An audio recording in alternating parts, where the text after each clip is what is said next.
9 दिनों की देरी से उत्तराखंड पहुंचा मानसून। मैदान से लेकर पहाड़ तक हुई झमाझम बारिश। बारिश होने से लोगों को गर्मी से मिली राहत। मौसम विभाग ने जारी किया अलर्ट।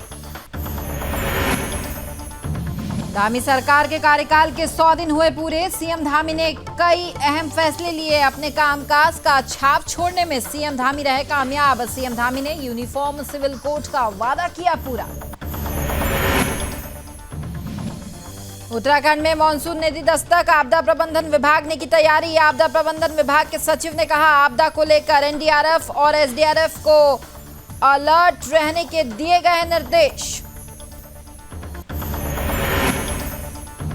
टिहरी के विकास भवन में कार्यक्रम का आयोजन। धामी सरकार के 100 दिन पूरे होने पर हुए कार्यक्रम। प्रेमचंद अग्रवाल ने दीप जलाकर कार्यक्रम का किया शुभारंभ। और उत्तराखंड के सीएम पुष्कर सिंह धामी के 100 दिन पूरा होने पर शौर्य स्थल पहुंचे। सीएम धामी ने वीर गति को प्राप्त हुए सैनिकों को दी श्रद्धांजलि। इस अवसर पर कैबिनेट मंत्री गणेश जोशी भी रहे मौजूद।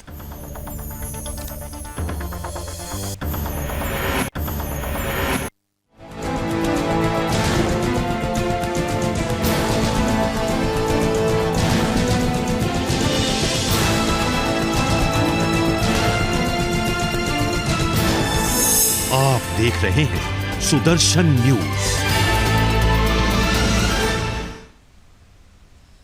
नमस्कार, उत्तराखंड विशेष देख रहे हैं आप और मैं हूं आपके साथ स्मारिका ठाकरे। बुलेटिन की शुरुआत करेंगे। 9 दिन की देरी से दक्षिण पश्चिम मानसून ने उत्तराखंड में अब दस्तक दे दी। इसके साथ ही राजधानी समेत मैदान से पहाड़ तक झमाझम बारिश का दौर शुरू हो गया है। पिछले 9 दिनों से मानसून का इंतजार कर रहे मौसम वैज्ञानिकों के साथ ही गर्मी से परेशान लोगों ने अब राहत की सांस ली है। तो वहीं मौसम विभाग ने मानसून की पूरी तरह सक्रिय होने के साथ ही अगले 24 घंटों के लिए भीमताल, उत्तरकाशी, चमोली, बागेश्वर, पिथौरागढ़ में भारी से बहुत भारी बारिश होने की संभावना जता डाली है।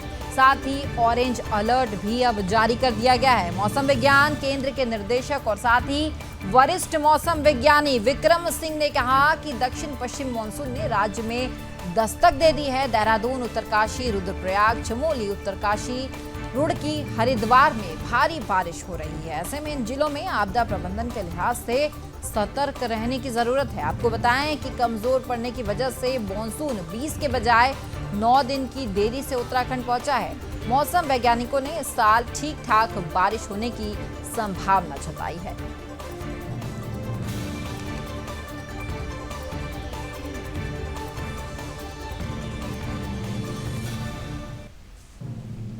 अधिक जानकारी के लिए हमारे साथ उत्तराखंड से हमारे ब्यूरो चीफ कृष्णा कुमार जुड़ चुके हैं। कृष्णा, किस तरीके से अब उत्तराखंड में मॉनसून ने अपनी दस्तक दे चुकी है और क्या कुछ माहौल है अभी उत्तराखंड का?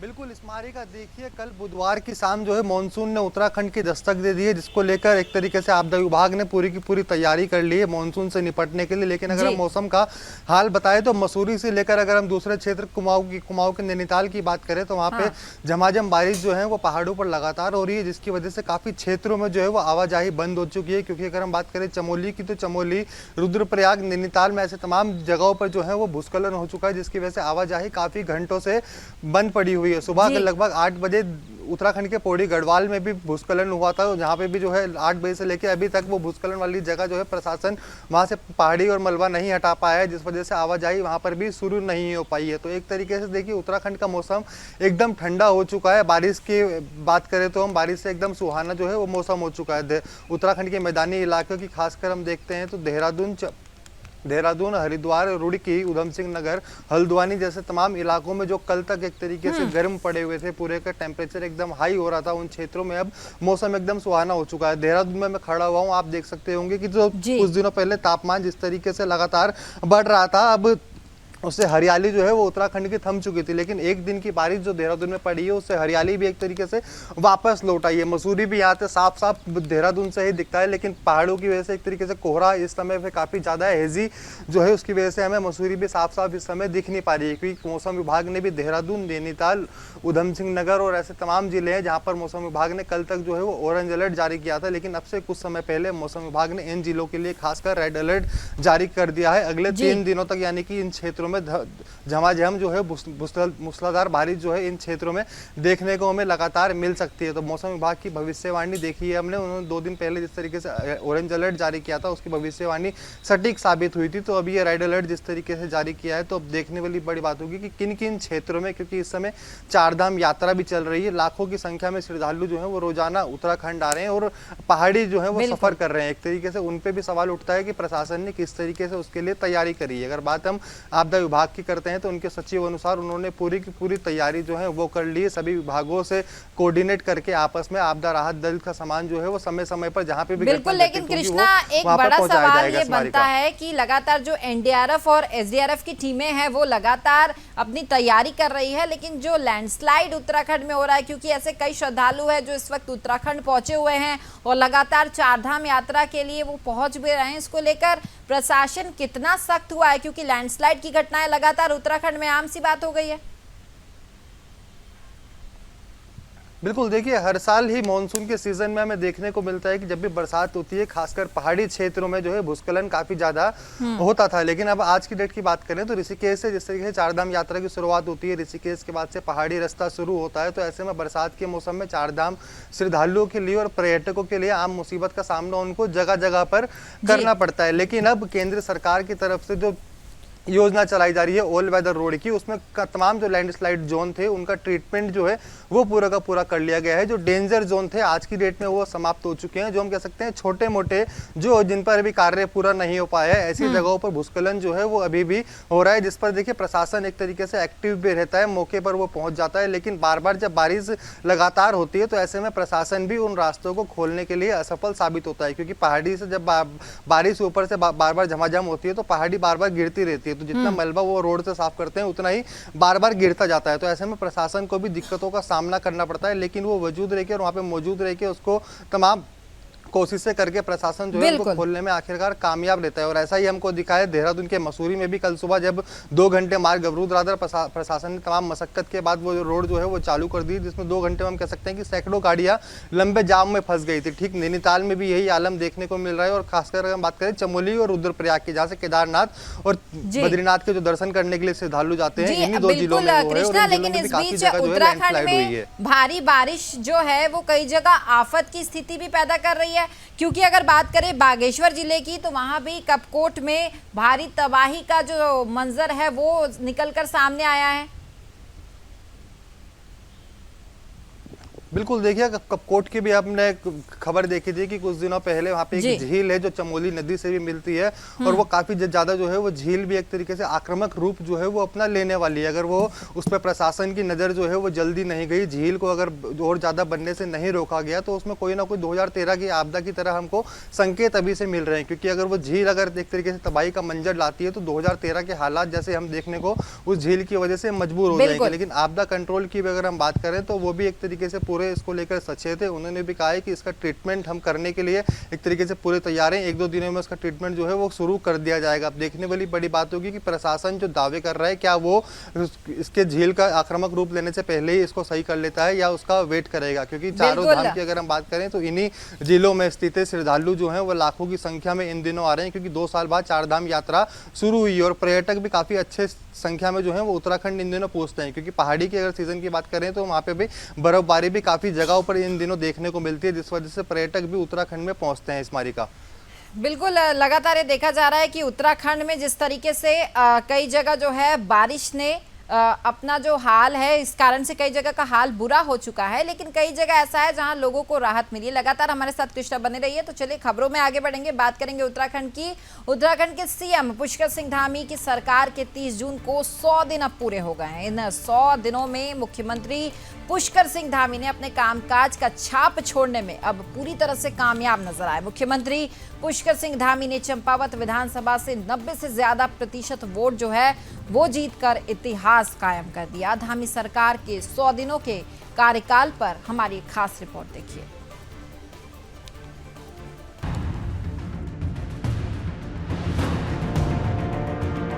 उत्तराखंड की धामी सरकार के 100 दिनों में जनहित के कई बड़े फैसले लेकर जनता के दिलों में जगह बनाने के साथ ही अपनी सरकार का रोड मैप भी पेश किया है। धामी सरकार के इन 100 दिनों के कामकाज का लेखा जोखा देखें तो मुख्यमंत्री पुष्कर सिंह धामी ने कई बड़े फैसले लिए हैं। बता दें कि सीएम धामी ने पिछले विधानसभा चुनाव के दौरान यूनिफॉर्म सिविल कोड का वादा किया था।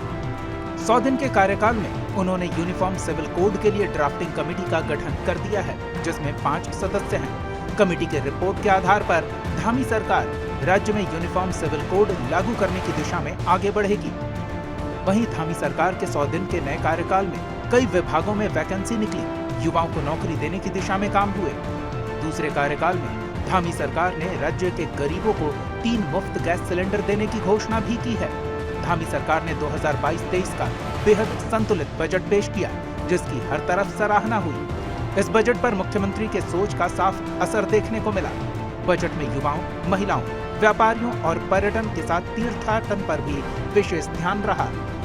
मुख्यमंत्री पुष्कर सिंह धामी के लिए 100 दिनों में कई चुनौतियां भी सामने आई। पहली चुनौती 4 धाम यात्रा को सुचारू रूप से संचालित करने की रही। इसके साथ ही राज्य पर बढ़ रहे कर्ज के बोझ से निपटने की भी बड़ी जिम्मेदारी उनके कंधे पर है। 23 मार्च को मुख्यमंत्री पुष्कर सिंह धामी ने शपथ लिया था। उसके बाद 30 जून को धामी सरकार के दूसरे कार्यकाल के 100 दिन पूरे हुए। हालांकि सरकार के गठन के बाद से ही यह स्पष्ट दिख गया था कि 100 दिन के कार्यकाल का रिपोर्ट कार्ड सरकार जनता के बीच रखेगी। इसके साथ ही सभी कैबिनेट मंत्रियों से उनके विभागों में इन 100 दिनों के भीतर किए गए कामों का ब्यौरा भी मांगा गया। मुख्य रूप से 100 दिन के कार्यकाल के दौरान मुख्यमंत्री ने न सिर्फ कई बड़ी योजनाएं शुरू की है, बल्कि तमाम ऐसे बड़े फैसले भी लिए हैं, जिसका जनता को सीधा फायदा पहुंचा है। 100 दिनों में हमने प्रयास किया है, हमने समर्पण, प्रयास और संकल्प तीनों को लेकर हम आगे बढ़ रहे हैं और इस आधार पर 2025 के लिए हमने सभी विभागों को योजना बनाने के लिए कहा है कि 100 दिनों में एक जो फाउंडेशन हमने तैयार की है, कुछ हमने फैसले लिए हैं, जिसमें समान नागरिक संहिता पर हमने फैसला लिया है, 3 सिलेंडर मुफ्त में देने पर हमने फैसला लिया है। इसके साथ ही वृद्धावस्था पेंशन है, विकलांग पेंशन है और हमारी विधवा पेंशन है, तीनों पेंशनों को हमने बढ़ाया है। साथ ही पहले परिवार में एक पेंशन मिलती थी, अब दोनों को पेंशन देने के, दोनों बुजुर्ग दंपतियों को दोनों को पेंशन देने की व्यवस्था की है। ऐसे ही इसी प्रकार से भ्रष्टाचार जो हमारे यहाँ दीमक की तरह लग गया है, उत्तराखंड पूरा पारदर्शी हो। उत्तराखंड अगर भ्रष्टाचार मुक्त होगा तो निश्चित रूप से सभी में हमारी कार्य संस्कृति भी आएगी, कार्य व्यवहार भी आएगा और तेज़ी भी आएगी। तो उसके लिए हमने सरलीकरण, समाधान और निस्तारण की जो एक हमारा मंत्र है, उस मंत्र के आधार पर हम लोगों ने आगे बढ़ने का एक फाउंडेशन तैयार किया है। उसके आधार पर हम लगातार आगे बढ़ रहे हैं। मुख्यमंत्री धामी के इस कार्यकाल के 100 दिन का समय पूरा हुआ, जिसको लेकर जनता में काफी उत्साह है। इन 100 दिनों के कार्यकाल के दौरान मुख्यमंत्री ने कई बड़े फैसले लिए।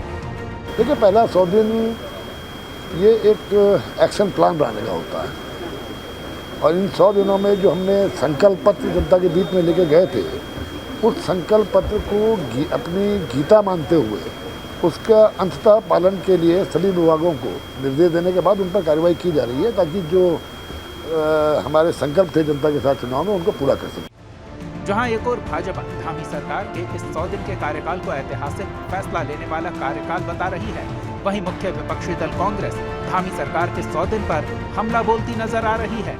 कोविड में जिन लोगों ने अपने प्राणों की आहुति देने से डर के बिना काम किया, जो हमारे कोरोना वॉरियर्स की जिनको उपाधि दी, हमारे पैरामेडिकल के बच्चे, वो बाहर घूम रहे हैं, उनके ऊपर लाठीचार्ज आपने देखा है। 4 धाम यात्रा की असफलता आपने देखी है। जो आंकड़ा 100 कुछ का रहता था 6 माह में, वो 50 दिन में 200 से ऊपर चले गया है। हर सरकार का एक रोड मैप, एक विजन दृष्टि होती है 5 साल के लिए, और ये 100 दिन जो हैं वो उस जो लक्ष्य है, जो दृष्टि है, जो संकल्प है, उसकी छाप छोड़ती है। ये 100 दिन छाप छोड़ेंगे, लेकिन कहीं नहीं दिखाई दे रहा है कि जो प्रचंड बहुमत की सरकार है वह कहीं पर भी उस विजन को धरातल पर उतार पाई हो। जहां एक और गदरपुर विधायक पूर्व शिक्षा मंत्री अरविंद पांडे ने कहा कि 100 दिन के कार्यकाल में सरकार ने कई बड़े निर्णय लिए, जिसका फायदा जनता को पहुंचा। 100 दिन इस सरकार के ऐतिहासिक हैं और बेमिसाल हैं। इसे 100 दिन में देखिए, सिविल कोड का ड्राफ्ट बनाने की कमेटी हमारी सरकार ने बनाया। भ्रष्टाचार खत्म करने के लिए, जो इस प्रदेश के लिए बहुत बड़ा एक अभिशाप बन चुका था, हमारी सरकार ने भ्रष्टाचार समाप्त करने के लिए बड़े बड़े काम किए। इसमें नंबर भी आम जनता तक पहुंचाने का काम किया कि इस नंबर पर कोई शिकायत हमको बताइए, और अधिकारियों ने या किसी ने भी अगर जो भ्रष्टाचार करने की कोशिश की तो प्रमाण आपके सामने है। प्रदेश सरकार के 100 दिन अपने आप में ऐतिहासिक उपलब्धियों के दिन हैं। इनमें जो हमने जनता के साथ वादे किए थे उनको एक के बाद एक करके पूरा किया जा रहा है, चाहे वो समान नागरिक संहिता का प्रश्न हो, चाहे वृद्धावस्था पेंशन में वृद्धि का हो, चाहे जो अवांछित तत्व हैं उनके पहचान का हो, चाहे गरीबों को 3 सिलेंडर देने का हो, चाहे जो हमारे विभिन्न श्रेणी के कर्मचारी हैं उनके वेतन बढ़ाने का मामला हो, सभी क्षेत्रों में काम आगे तेजी से बढ़ रहा है। उत्तराखंड से ब्यूरो चीफ कृष्णा कुमार की रिपोर्ट। अधिक जानकारी के लिए हमारे साथ उत्तराखंड से हमारे ब्यूरो चीफ कृष्णा कुमार लगातार जुड़े हुए हैं। कृष्णा, अब जो है 100 दिन पूरे हो चुके हैं धामी जी को, और अब जो है एक बड़ा सवाल ये पैदा हो रहा है कि कांग्रेस लगातार हमलावर हो रही है, तो वहीं भाजपा के लोग ये कह रहे हैं कि ये एक तरीके से ऐतिहासिक उपलब्धि है। बिल्कुल स्मारिका, देखिए आज धामी सरकार 2.0 के 100 दिन पूरे हो चुके हैं। सरकार ने ये दिन जो है एक ऐतिहासिक तौर पर मनाया है और काफ़ी योजनाओं को जो है मुख्यमंत्री ने आज भी सौगात दी। अगर बात करें धामी 2.0 के 100 दिन की, तो पहले ही दिन मुख्यमंत्री पुष्कर सिंह धामी ने शपथ लेते ही जो चुनाव से 2 दिन पहले वादा किया था यूनिफॉर्म सिविल कोड को लेकर, तो वो शपथ लेने वाले दिन ही उस पर कमेटी बनाने का फैसला ले लिया था, जो कुछ दिनों पहले उस पर कमेटी भी गठित कर दी गई। आपको बता दूं सुप्रीम कोर्ट की रिटायर्ड जज समेत जो है 5 सदस्यों की यह कमेटी बनाई गई है जो यूसीसी को लेकर पूरा मसौदा तैयार करेगी। इसके अलावा अगर हम बात करें स्मारी का, तो मुख्यमंत्री धामी ने चुनाव से पहले एक और वादा किया था वृद्धा पेंशन की। अगर हम बात करें चाहे विधवा पेंशन की या दंपति पेंशन, ऐसे तमाम पेंशनों में मुख्यमंत्री धामी ने जो है वो बढ़ोतरी करी है, तो उनमें वृद्धि भी हमें देखने को मिली। तो जो वादे धामी सरकार जो करते हुए आई है कि 2025 तक हम अपने उत्तराखंड को एक सर्वोच्च राज्य बनाएंगे, उस पर पूरे नक्शे कदम पर धामी सरकार हमें चलते हुए दिख रही है। अगर हम बात करें मंत्रियों के कार्य मंडल की, तो उन्होंने भी अलग अलग दिन जो है वो मंत्रियों को दिए हुए हैं और सभी अधिकारियों को निर्देश दिए हुए हैं कि 10 बजे से लेकर 2 बजे तक आपको जो है वो कार्यालय में बैठना है। आम जनता की समस्याओं का निराकरण जो है वो आपको कार्यालय में ही बैठकर करना है। तो अफसरशाही पर भी एक बड़ा कंट्रोल करते हुए जो है वो मुख्यमंत्री धामी इन 100 दिनों में दिखे हैं। और 2025 का लक्ष्य जो उन्होंने रखा है प्रधानमंत्री नरेंद्र मोदी के नेतृत्व में कि उत्तराखंड को एक सर्वोच्च राज्य की तरफ लेके जाना, वो अभी हमें साफ दिख रहा है कि किस तरीके से धामी एक तरीके से पूरे जोर पर एक तरीके की तैयारी है। उत्तराखंड के हर एक जिले का उन्होंने प्रवास करने की जो है वो ठान ली है, क्योंकि शुक्रवार और शनिवार और रविवार को जो है वो हर हफ्ते प्रत्येक जिले के उत्तराखंड में वो दौरे करेंगे। उन जिलों की अगर हम देखें तो मुख्यमंत्री की जो योजनाओं की अगर हम बात करें तो उनका लेखा जोखा वो देखेंगे, उसकी फाइलें देखेंगे, कितना कार्य हो चुका है इसकी वो जानकारी लेंगे। तो साफ साफ हम देख सकते हैं कि फाइलें तलब करते हुए, अधिकारियों को फटकार लगाते हुए जो अभी हमें धामी इन 100 दिनों में दिखे हैं, वो आगे भी इसी नक्शे कदम पर चलने वाले हैं, ऐसी उत्तराखंड की जनता को उम्मीद है। स्मारिका, बिल्कुल कृष्णा, लेकिन जो अपने कामकाज की छाप छोड़ी है सीएम धामी ने, तो इसको लेकर जो जनता है वो भी काफी खुश नजर आ रही है, क्योंकि जो तमाम महिलाएं हैं, चाहे व्यापारी वर्ग हो, वो सभी वर्ग के लोग खुश नजर आए, क्योंकि कई तरह की योजनाएं जो हैं वो सीएम धामी ने अपने कार्यकाल में लेके आए। वो बिल्कुल कई तरीके की योजनाएं जो है मुख्यमंत्री पुष्कर सिंह धामी लेकर आए हैं, क्योंकि अगर हम बात करें पिछले साल की, जब उन्हें सत्ता की कमान मिली थी, मुख्यमंत्री तीरथ सिंह रावत के पद से हटा के धामी को कमान सौंपी थी, तब से ही हमने देखा था कि धामी जिस तरीके से राज्य को एक तरीके से सर्वोच्च और राज्य की तरफ ले जाने की जो है वो पुरजोर कोशिश कर रहे हैं, क्योंकि उस समय 4 धाम यात्रा भी प्रतिबद्ध थी। राज्य सरकार सुप्रीम कोर्ट पहुंची हुई थी, लेकिन सुप्रीम कोर्ट से दाखिला वापसी लेके उन्होंने हाईकोर्ट का दरवाजा खटखटाया, तब धामी ने 4 धाम यात्रा भी एक तरीके से सुचारू करवाई, जिसमें व्यापारियों को भी काफी ज्यादा नुकसान उस समय देखने को मिल रहा था। तो ऐसी समस्याओं को निराकरण करते हुए धामी तब से लेके आज तक जो है वो सदैव देवभूमि की जनता के लिए लगे हुए हैं, और तब से ही धामी को हम देखते हैं आम जनता के बीच हमेशा रहने खाने की वो कोशिश करते हैं, क्योंकि कहीं पर भी धामी जाते हैं, कहीं पर भीड़ देखते हैं, कुछ लोगों को खड़ा हुआ देखते हैं, तो वो कभी राजमा की ठेली पर रुक जाते हैं, शाम को वो चाय के समोसे की दुकान पे हमको चाय समोसे खाते पीते हुए दिखते हैं। तो ऐसे में तमाम समाधान जो है लोगों को पसंद आ रहा है।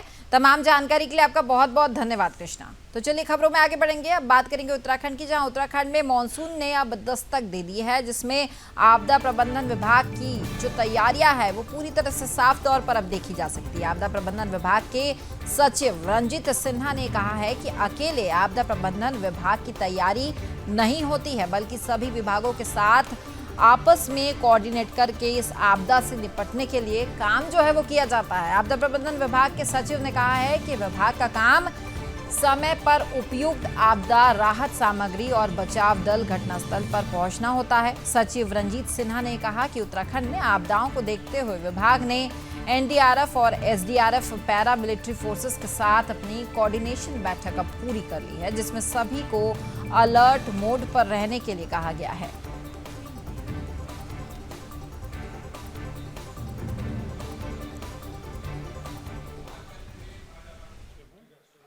देखिए, हमारी तैयारी जो आपदा प्रबंधन विभाग की होती है, आपदा प्रबंधन विभाग सारे विभागों के साथ जुड़ा हुआ है।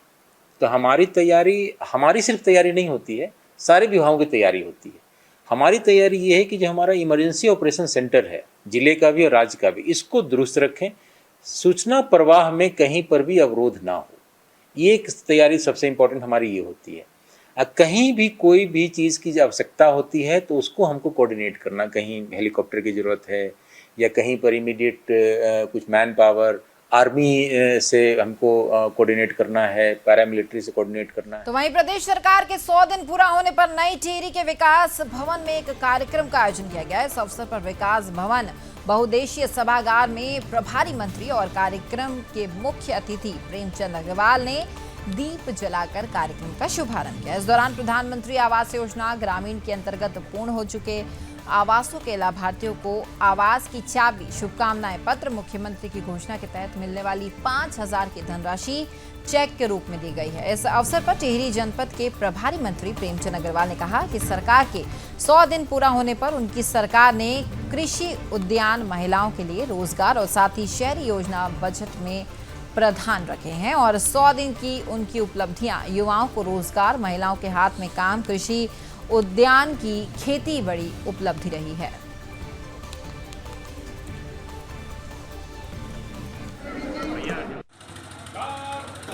सौ दिन पूरे हो रहे हैं, उसके लिए पूरे प्रदेशवासियों को बहुत बधाई दे रहा हूँ। और निश्चित रूप से इन 100 दिनों में जिस प्रकार से तमाम मंत्रिमंडल ने, तमाम हमारे सरकार के अधिकारियों के द्वारा जो कार्य किए गए, मैं ये समझता हूँ कि माननीय मुख्यमंत्री जी के मार्गदर्शन में, और चाहे हम लोग बात करें अपने समान नागरिक आचार संहिता की, चाहे हम 3 सिलेंडर भरने की बात करें, ये सारी बातें हमारे दृष्टि पत्र में भी थी, वो सब इसी दौरान यहाँ पूरी हुई है। और उसी रूप में हम लोग बात करें तो चाहे हमारा कृषि का क्षेत्र हो, चाहे हमारा शहरी विकास का क्षेत्र हो, चाहे हमारा वानिकी का क्षेत्र हो, सभी क्षेत्रों में 100 दिन में जो काम किए हैं, मैं पूरे सरकार के अपने मंत्रिमंडलीय सहयोगियों को बहुत बधाई दे रहा हूँ और अधिकारियों का धन्यवाद कर रहा हूँ। तो वहीं उत्तराखंड की पुष्कर सिंह धामी सरकार के 100 दिन पूरे हो गए। पुष्कर सिंह धामी ने 27 मार्च 2022 को बतौर मुख्यमंत्री शपथ ली थी। मुख्यमंत्री की शपथ लेने के बाद धामी मंत्रिमंडल में सतपाल महाराज, सुबोध उनियाल, धन सिंह रावत, प्रेमचंद अग्रवाल, गणेश जोशी, रेखा आर्य, चंदन रामदास, सौरभ बहुगुणा शामिल किए गए।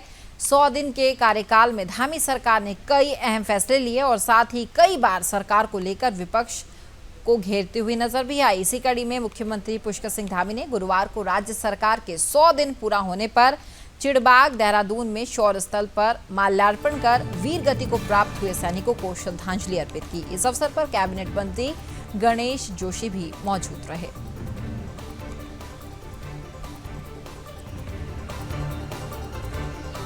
तो वहीं अब खबर उत्तराखंड के सितारगंज से है, जहां पर्वतीय क्षेत्र में भारी बारिश का असर अब तराई क्षेत्र में भी दिखने लगा है। आपको बताएं, यहां नदियां उफान पर आ गई है और सितारगंज क्षेत्र की कैलाश नदी में भी अचानक पानी भर गया है, जिससे जलस्तर बढ़ने से पहाड़ी उकरौली गांव में करीब आधा दर्जन घरों में पानी भर गया। तो वहीं सूचना पर प्रशासन की टीम ने कई परिवारों को वहां से सुरक्षित स्थान पर भेज दिया। आपको बताएं कि पर्वतीय क्षेत्र में मंगलवार से ही हो रही बारिश के चलते कैलाश नदी का जलस्तर अचानक बढ़ गया, जिससे लोगों के घरों में पानी घुस गया। लेकिन सूचना पर तहसीलदार जगमोहन त्रिपाठी टीम के साथ मौके पर पहुंचे। उन्होंने प्रभावित परिवार को सुरक्षित स्थानों पर भेज दिया और साथ ही प्रशासन ने लोगों से नदी के आसपास नहीं जाने की अपील की है। प्रशासन ने कहा कि बढ़ते जलस्तर को देखते हुए लोग नदियों और तेज बहाव वाले नालों से दूर रहें।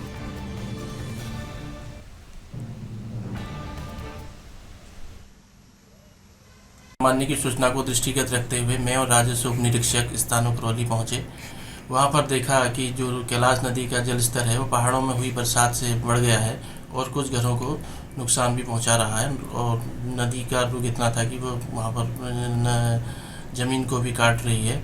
उसको दृष्टिगत रखते हुए 4 परिवारों को वहाँ नियंत्रित शिफ्ट किया गया एवं यही साहब जो सिंचाई विभाग के उनको भी बुलाया गया एवं उनसे अपेक्षा की गई कि वो घरों को राहत एवं बचाव हेतु वहाँ पर अपनी व्यवस्था करें।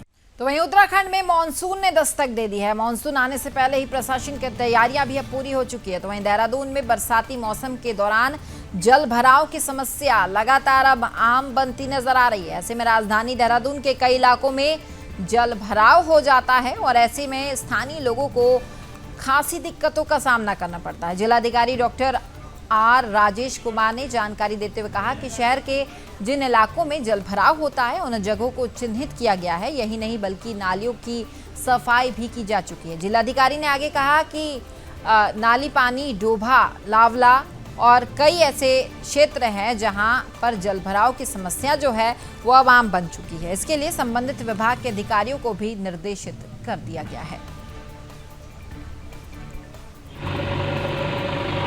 मेन जो है मानसून के दृष्टिगत कुछ ऐसे जगह हम लोगों ने पहले से ही चयनित किए हैं, जो जैसे पिछले साल भी जो है जहाँ पे जल भराव का इशू आया था। तो जैसे इस बार भी अभी आज सुबह हमें खबर मिली कि Tilak Road, New Cantt Road, Dobhal वाला, पटेल नगर इत्यादि में जल भराव की स्थिति आई थी। तो हमारी टीम इमीडिएटली वहाँ पे पहुँच गई थी और स्थिति को नियंत्रण में ले लिया गया था। इसके साथ साथ बिंदाल और रिस्पना के जो स्ट्रेचेस हैं वो हमेशा सेंसिटिव रहते हैं, तो वहाँ पे नालियों की साफ़ सफाई हम लोगों ने करवा दी। आज मैंने फ़ोटोज़ वगैरह भी मंगवाए इरिगेशन विभाग से इस बात की पुष्टि करने के लिए कि वाकई में वहाँ पे जो चोक पॉइंट्स हैं उनको साफ़ कर दिया गया है या नहीं। और बाकी एक आध जगहों पे भी मलबा जहाँ पे इकट्ठा वगैरह है, तो आज शासन की मीटिंग थी, हम शासन में हम लोगों ने अवगत भी कराया है कुछ ऐसे जगह जहाँ पे चोक पॉइंट्स हैं, जहाँ पे हमेशा मलबा भरा रहता है और जो एस्टिमेट शासन को हमने भेजे भी। तो फिलहाल उत्तराखंड विशेष में इतना ही, लेकिन सुदर्शन न्यूज में खबरों का सिलसिला लगातार जारी रहेगा। जय हिंद।